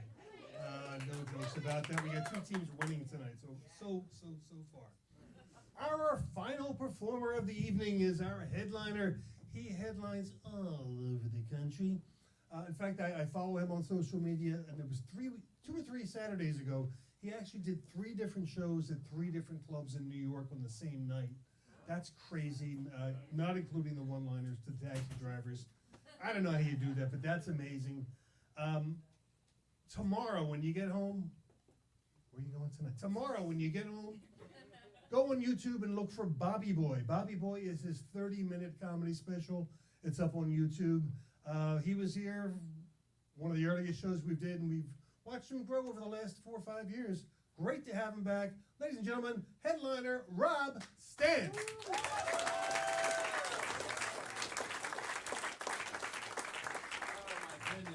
Hey guys, make some noise again for all the comics you've seen tonight. And Mark and the Kelly Center for letting us do this fun show. Oh my goodness. I'm really happy to be here, man. This is awesome. Kevin was, I like how Kevin brought up TikTok, like you guys knew what that was. That was fun. That was fun to listen to that. He said TikTok, you guys are like, yeah, it's past our bedtime. TikTok, come on, dude, come on, MASH starts in an hour. We want to go home. This is, no. I'm very happy. Guys, one more time for Mark, come on. He's like, one of the best guys I know. I love him. I started doing comedy around 4 years ago, and Mark, when you start, really all you get is 3 minutes, 5 minutes, whatever. And then Mark was like, "Hey, you want to come by and do 10 minutes?" I was like, "Oh yeah, sure." And then I came by and I did just 10 minutes of jokes about my penis, just for 10 minutes straight. He was like, "I should have mentioned it was an older crowd." I was like, "Yeah, that would have been nice." And then this was happening. The show went pretty much how you'd expect. And then this show was happening, recently. And he was like, "Hey, do you want to come by and do 20?" I was like, "Do you remember me?" Like, I'll come by. You want me to do? I'll do 3 minutes about my penis and then leave. We could do that. No, it's just. Do you guys like dirty jokes? Is that all right? All right. Thank God. Otherwise, I was gonna leave. That's awesome. No, this is a cool show, man. We got comics up here who have COVID doing jokes. A real comic would show up regardless of whether or not they have COVID. Like me, you know? Like, I'm here. Come on, dude. Don't make excuses. I'm just kidding. You guys don't believe in COVID. I can see the room. I know who you voted for. Come on, dude. Yeah, no way. No, this is cool. I am married. I got that going for me. I know a lot of you don't believe me. I don't have time to convince all of you. I remember the first time I told my wife I loved her. We were dating for 2 months. I said, I love you. She said it back, and it felt great, you know. But then she recently admitted the first time she said she loved me, she didn't mean it. Yeah, she was bluffing, which is fine. She loves me now, I'm pretty sure. So I asked her, I was like, all right, so like, when's the first time you said you love me and you meant it? And she said, when we had a pregnancy scare, and you said not to worry, because you're going to take care of me and the baby no matter what. Yeah, which is crazy, because I was bluffing, you know. Yeah, I didn't mean any of that shit, dude. I'll be honest. That's, all right, cool. Who here is married, by the way? Make some noise. All right. That's cool. Hell yeah. You guys married? Nice. What's the secret to a successful marriage? You guys both looked at each other like you don't fucking know? That's awesome. I love that. We're too tired. We have a newborn, so we're too tired. Newborn? You're too tired? All right, so don't have kids, is what I know so far. Anybody else? What's the secret? Just shout it out. What was it? Yes, dear? Is that like your fucking your safe word in the bedroom? It's like she pours the hot. Like, oh yes, dear. All right, I'm testing you guys out. Anybody else? What's the secret? Laughing separate beds. I don't think that's a marriage. I think that's a roommate. That was funny. All right, never mind. No, me and my wife, we don't have any kids yet. I got 5 nephews. I tried dropping my youngest nephew off at daycare the other day, and the lady who worked there, she said, you know, we can't let you drop him off because you're not his legal parent or guardian. That doesn't make any sense. Like, 'cause I'm not his legal parent or guardian. Like, you want me to keep him? Like, you know, like, if you don't trust me with this child, shouldn't you take him? You know, like, I'm trying to drop him off. I'm not trying to trade him in. You know, it's like, yeah, I got a 10-year-old. Do you have any 7s? I got a couple 3s in my van. If you think that would sweeten the deal. No. What's your name, brother? Vincent. Nice. What do you do for work? Starbucks. Damn, dude. You need to fucking wake everybody up in this bitch right now. You need to start passing around samples or whatever. That's cool. Who's this you're with? My girlfriend. Nice. How'd you guys meet? Girlfriend? High school. High school? I thought you said homeschool. That would have been weird. I was like, all right. You stuttered a little bit on that. I thought you said homeschool. I was like, all right, well, whatever, dude. I mean, I'm not here to judge. It's high school. Nice. What do you do? What's your job? Like a Medical receptionist and Starbucks guy. Damn, dude. Nice for you. Good for you, man. Hell yeah. Just really reaching up there. I love that. Medical. So like a nurse, or what is it? It's like a pain management facility. Pain management. You got a lot of customers in this room right now. I'm telling you that much. It's everybody here. Just hand out your card on the way out. They're gonna love it. Different demographic. Oh, what's the? Like car accidents. Oh, car accident. All right. Well, I'm drinking and driving, so I'll talk to you later. Nice. That's. You guys didn't like that, but all right. That's cool. I got tequila. Anybody want to put in their prune juice? Let's get crazy tonight, dude. Let's get wild. Am I right? I do. I have some dirty jokes tonight. I'm gonna tell them. All right. It is what it is. I want to. You know. Do you guys remember the first time you heard the word sex? Because I do. I remember. It was my parents' 25th wedding anniversary. Stay with me. It gets much worse. It was my parents' 25th wedding anniversary. Okay. And what was that? I was like 5. That's actually a really good point for the story, so I appreciate that. Yeah, it's a good. Yeah, thank you. That's fucking. Anyway, so recently, and I was just fucking. All right, you guys laughed at that all night. Now it's dead. Fuck you. How about that? How about that? Fuck all you. How about that? It's been killing all night. Now it's dead. Now it's dead. All right. So not recently. I was the first time I heard the word sex. I was a 5-year-old kid. It was my parents' 25th wedding anniversary. I was a big oops, in case you're wondering. I didn't show up till much later. All right. So it was my parents' 25th wedding anniversary. My whole family, they were so excited for them. They all chipped in, got my parents this nice limousine, right? My dad was so excited, he immediately started pre-gaming, right? The limousine wasn't showing up for another 4 days. He was just so pumped. He just started getting hammered immediately. And then the day comes, the limo shows up, right? My dad just fucking shit-faced, right? He didn't even know it was limo. He just started walking towards the driver's door like he was gonna drive it. Like, he was hammered, so it was just instinct for him, right? It's force of habit. So then we all cram into the back of the limo, right? And we're all excited. It's, my parents. I'm there. I'm a little kid. All my family members, all their friends and everything. And then before the limo even pulls off, my dad announces to everybody. He goes, "I'm having sex tonight." Yeah, well, nobody wooed. That's the thing. Nobody cheered except for the limo driver. He was pretty pumped. He was like, "All right." He said, "I'm having sex tonight." And then my mom said, "No, you are not." And I was a little kid. I didn't know what that word meant. But what I did know is at the time, my mom had me and my dad on a strict diet. And I was like, oh, sex must be like a dessert, right? So then I yelled, "Come on, Ma, let me and Dad have sex." Yeah, and then everybody cheered. So that was the, that's cool. You guys still poke? What's going on? How's that working out? How long you guys married? Yeah. Nice. How long you been together for? 2. 2 what? Hours? How does that mean? It's like you met 2 minutes ago in the bathroom? What's going on? 38 years? No, fuck yeah. Give it up for these guys, huh? 38 years? Yeah. Nice. And you guys didn't tell me the secret. What's the secret? It's a secret. That's a good point. And nobody's ever said that. Yeah, all right, okay. That's actually, I don't have a joke for that. It's just accurate, I think. It's a secret. She's been smiling this whole night, so it's a big secret, I think. All right, thank you. Thank you. I'm here for the next 16 minutes. Thank you. That's awesome, dude. How'd you guys meet? He walked in your front door?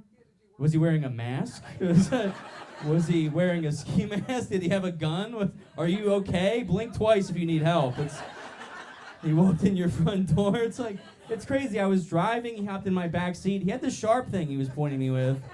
He just walked in your front door. He came to do work for your parents? This sounds like the beginning of a porno. If I've ever heard it, it's like, "Hey, what's up? I've got a big secret for you. It's in the shape of a hammer. I'm here to do work." He's a carpenter? Carpenter? And they wouldn't pay up, so they gave me her daughter. Oh, damn. You hear that? He said they wouldn't pay up, so they gave me your daughter. Damn, you're a carpenter. You don't have hair like Jesus. You're bald as fuck. What's going on, dude? Was Jesus a carpenter? Yeah, Jesus was a carpenter. Name one thing he built. Name one thing he built? A church, dumbass. I'm just kidding. Fucking idiot. Boo this man right now. I'm just kidding. I'm just being a silly goose right now. This is just fucking around, guys. We're having fun. We're getting to know each other. This is cool, dude. Let's all go to the bar after this and buy me beer. That's gonna be fun. I'm excited. I don't know. What was I talking about? I got Jesus. Oh, all right, cool. It was like sex, Jesus. I don't know how we got there, but here we are. All right. What about you guys? You guys married? No, I was married 57 years. You were married 57 years? And I didn't break it up. You didn't break it up? You said it like you did. You definitely said it. I wasn't going to ask. You were like, just, so his ex-wife is in the room right now.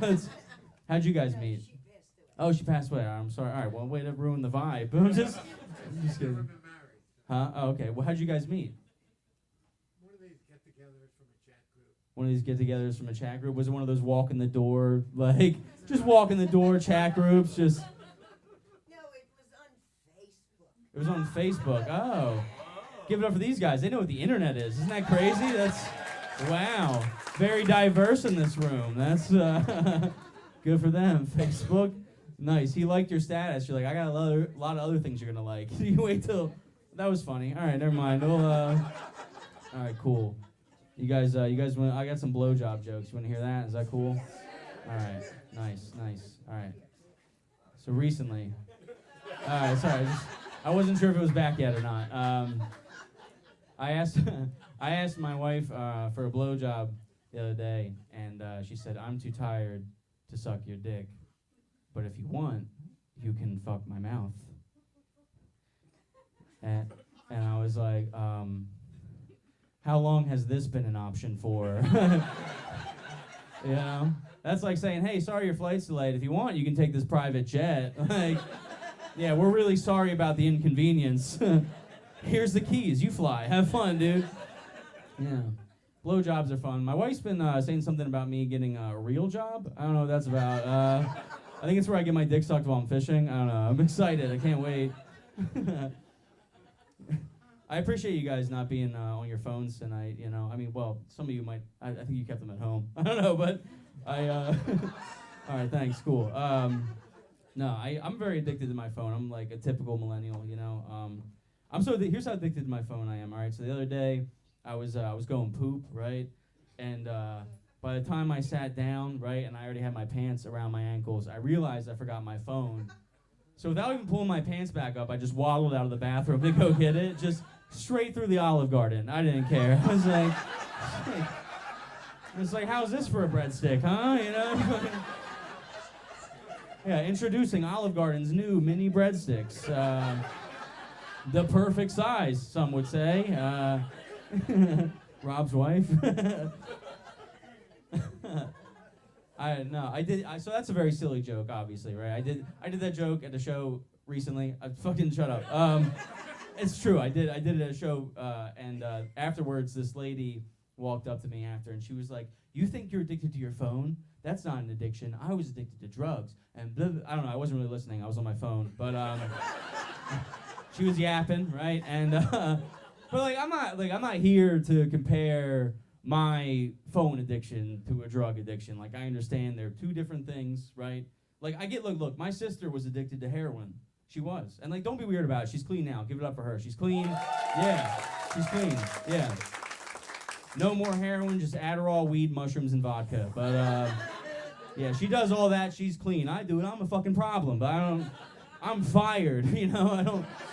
I don't get it. I did ask her one time. I was like, so, like, what's heroin feel like? I want to know. And she was like, I'm not telling you. I was like, I'll find out if you don't. She was like, you want to know? Okay, fine. She said, go home, get drunk on tequila, right? Then take a hot bath. That's as close as you're going to get. And I was like, you mean to tell me I've been doing heroin every morning and didn't know it? That's... No, that's a joke, obviously, but I did go home, and I was like, all right, I got homework now. I got to figure this out. So I got hammered on tequila. I took a hot bath. But then my wife came home from work. I'm just shit-faced in the tub. She's like, what are you doing? I'm like, heroin. Heroin, kinda, you know? All right, that was a new one. Thank you guys for putting up with that. I appreciate it. All right, well, we're talking about technology and stuff. Yeah, I don't know. I do love my wife. She's a nurse. That's awesome. I'm getting older. You know, I'm getting to that age now where there's a lot of things like I don't know. I'm getting to that age now where it's like it's officially not okay to have friends sleep over. You know, I'm at that age now. Like, it used to be my buddies would come over, they get hammered. You know, I'd be like, oh man, you're about to black out. You should probably crash here. You know. Now it's like, oh, hey, man, I know you're about to black out, but my wife has work in the morning. You're going to need to crash your car. I'm sorry.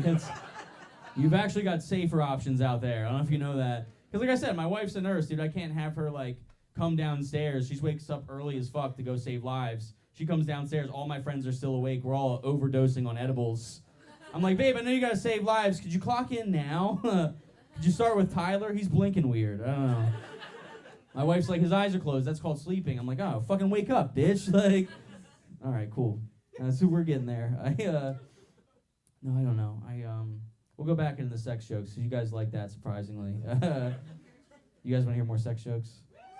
All right, one woo is all I need. That's awesome. That's perfect. 1% of the audience is enough. That's consent. I don't know. I'm just kidding. Another sex joke for you. Me and my wife, she bought a new sex toy recently. I should say we bought a new sex toy. You know, I did a lot of supervising. You know, you have to. I was over her shoulder the whole time, like too big, too big, too big, too black, too big. Fucking short by 1-star rating. Try that. We settled on this toy. It's called the Rose. Okay, a couple fans, I guess. we settled on this toy. It's called the rose. I don't know why they call it that. It's just a pulsating tongue. That's all it is. It doesn't smell like a rose, you know. Maybe it did, not anymore. Not after I tested it out. I was like, well, I bought it. I don't know. Let's fucking see this. We bought this toy. It's called the rose, right? She tried it. It worked, you know. It worked a little too well, if you ask me. She tried it out. She was knocked out on the couch 4 minutes later. I was like, fuck. This thing's going to put me out on the street, you know? I panicked. I ran to the bathroom. Now I'm looking at myself in the mirror. I'm trying to mimic the toy. I'm like, blah, blah, blah. I'm trying to, like, teach myself how to vibrate. I'm like, blah, blah, blah. Yeah. And then she woke up from her nap a few days later, and she was like, does this mean that you're going to buy a sex toy now? And I was like, what? No. Like, I understand why she bought it. It makes, like, you know, I'm not exactly killing it, right? It makes sense. But, like, I've never been having sex with her and been like, oh, man, this is awesome. Oh, but it'd be way better if it was cold and plastic. Like, oh, if I was alone and sad right now, this would be awesome. This is exactly how I have sex, by the way. This is full range of motion, speed. You're getting a front view here, brother. It's you two tonight. I'm just kidding. But no, I'm not. I'm not buying a sex toy. Like, guys, we don't even have discrete names for our toys, right? Women, they have the rose, right? Oh, the rose. Guys, it's like, oh yeah, flesh tube. It's a fucking tube made of flesh. You fuck it. It's like pocket pussy. It's like, yeah, you think I'm buying a pocket pussy? You're out of your fucking mind, dude. I gotta clean that thing after I come in it. Yeah, you know what I love doing after I bust? Chores. What I am doing is taking out the trash, because that's where it's going. I love my wife. I don't even clean her after I come in her, you know?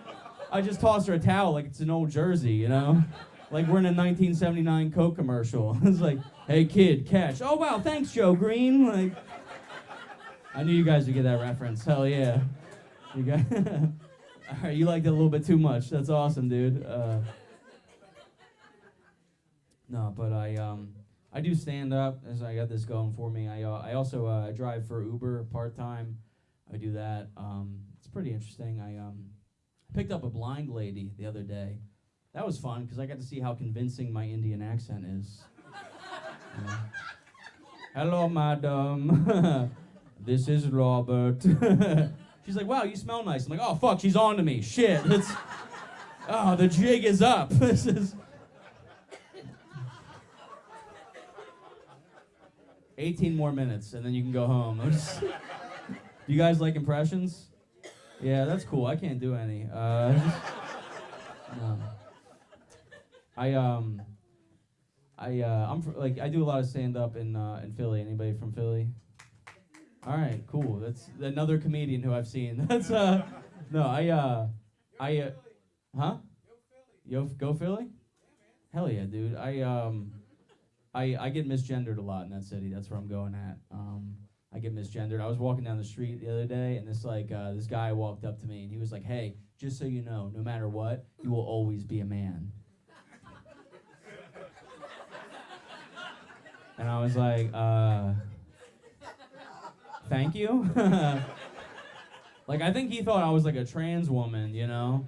And that was really gonna insult me. But the truth is, I needed to hear that. That felt good. I was like, thanks, Dad. Could you call me tall, too, please? I am short. Any short kings in the crowd tonight? One said you're.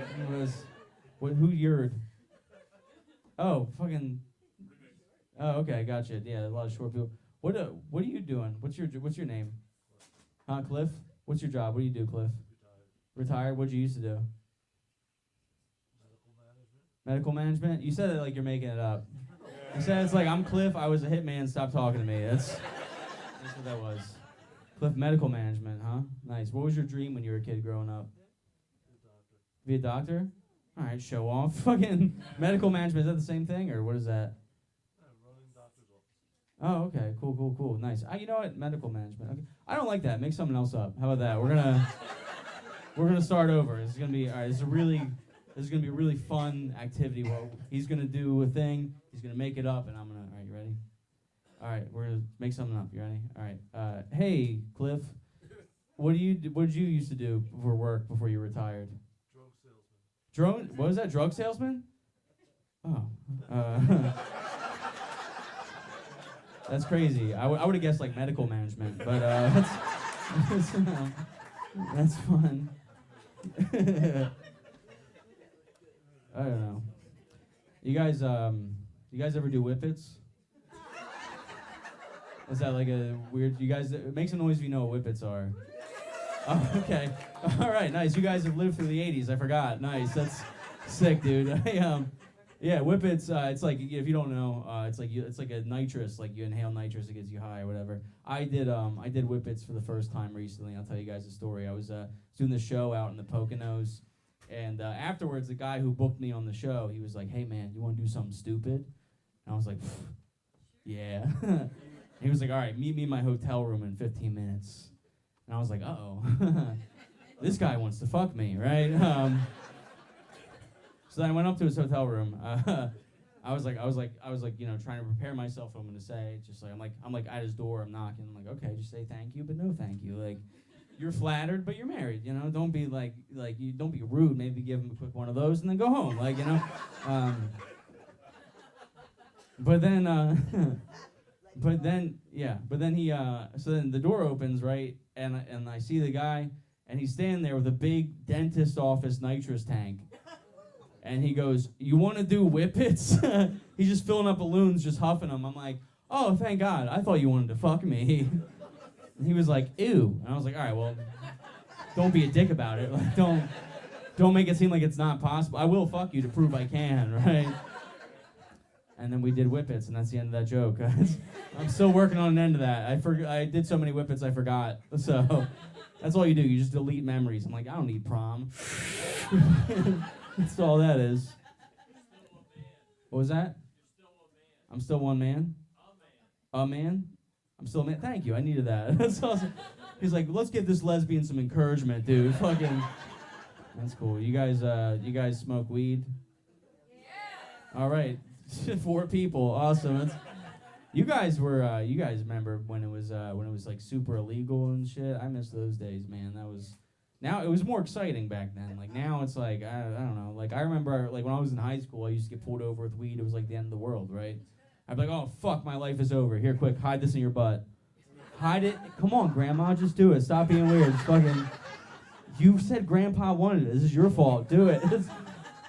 I don't know where I'm at on time. I think am I out of here? Yeah? All right, I'm out of here, guys. Thank you. I appreciate you. I'm Rob Stant. Have a good night. Rob Stant. Woo! And psychically, because I thought it from a few of you. Okay. Can we keep it going for all of our performers tonight? You have had... Everybody, come on up for a picture. Come on up. Everybody, come on up. You guys paid $10 for a ticket. You got like $11 worth of comedy. I can't run the math beyond that, but everybody, come on up. Joel Perlis is going to direct us for this photo, which is always funnier than my monologue, to be sure. Joel, go ahead, man. Watch how this goes. What do you want to make? Right there, on the end. On the end. Everybody, or in the bathroom.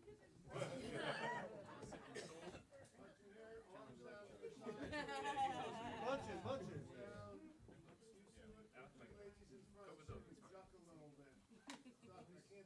You have to go with the tall one. Start with your hat on. Up a little bit. Your hat up a little bit. Watch in here. Give me a smile. And again. Good. And again.